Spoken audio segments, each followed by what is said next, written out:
어제 온종일 가슴 뭉클한 하루였습니다. 평양에서 11년 만에 만난 남북 정상의 모습에서 한반도 평화가 성큼 다가왔다는 것을 실감했습니다. 첫날 회담 결과가 아직 나오지 않았지만 두 정상이 어제 나눈 얘기 속에서 낙관적인 결과들을 기대하게 합니다. 문재인 대통령은 항구적인 평화와 번영을 위한 큰 그림을 그리자 이렇게 말씀했고, 김정은 위원장은 더 큰 성과를 내자고 했습니다. 오늘 열리는 두 번째 회담에서 한반도 비핵화와 평화체제 구축을 위한 구체적인 답이 나올 것이라고 생각됩니다. 교착 상태에 놓인 북미 협상을 다시 진전시키고 앞으로 값진 성과를 이끌어내기를 바랍니다. 특히 남북관계 비핵화 그리고 남북과의 어떤 군사적인 긴장 완화 이런 분야에 있어서 성과가 있을 것으로 기대합니다. 오늘 이진성 헌법재판소장과 4명의 헌법재판관 임기가 끝납니다. 그런데 자유한국당 반대로 후임 헌재 소장과 재판관에 대한 청문 보고서가 아직도 채택되지 못하고 있습니다. 그렇기 때문에 내일부터 유례없는 4인 재판관 체제를 맡게 생겼습니다. 7명의 재판관이 참여하는 전원 평의는 물론이고 헌법소원 사전심사도 차질이 불가피합니다. 헌재 기능이 사실상 마비되는 것입니다. 그렇기 때문에 청문 보고서 채택을 더 이상 미뤄서는 안 되고, 반대 의견이 있다면 청문 보고서에 반대 사유를 담아서 국회에 본회의에 제출하면 됩니다. 자유한국당의 적극적인 협조를 촉구합니다. 오늘 교육부총리와 산업통상자원부, 고용노동부 장관 후보자에 대한 인사청문회가 있습니다.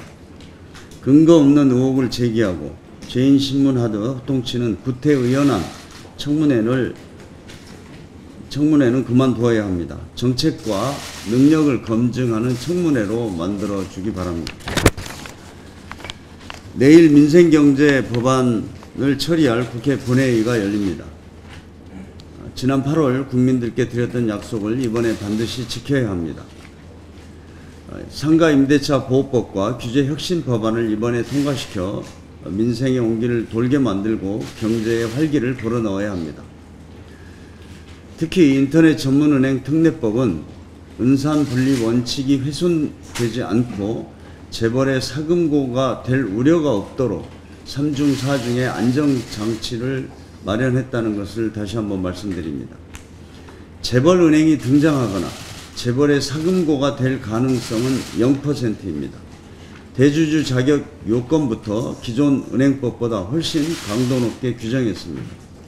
은행법은 대주주 자격 요건을 시행령에 두고 있는 데 비해 이번 특례법은 시행령이 아닌 본법의 대주주 자격을 명확하게 규정했습니다. 대주주 자격 요건에 금융법, 공정거래법, 조세범 처벌법 외에 특경가법 위반까지 추반해서 재벌 기업의 참여 가능성도 사실상 없습니다. 대주주에 대한 신용 공여나 대주주 발행 채권 취득도 전면 금지했습니다. 인터넷을 운영하는 대기업에 자금이 흘러가지 않을 것입니다. 이번 인터넷 전문은행은 금융혁신, 금융산업 발전, 그리고 소비자 편익이라는 이 3가지 목표를 위해서 만드는 것입니다. 그렇기 때문에 잘못된 오해와 또 반대가 근거하고 있는 논리들이 잘못되어 있다는 것을 지적하지 않을 수 없습니다. 내일 민생 법안이 마지막으로 처리될 수 있도록 최선을 다하겠습니다. 이상입니다. 네.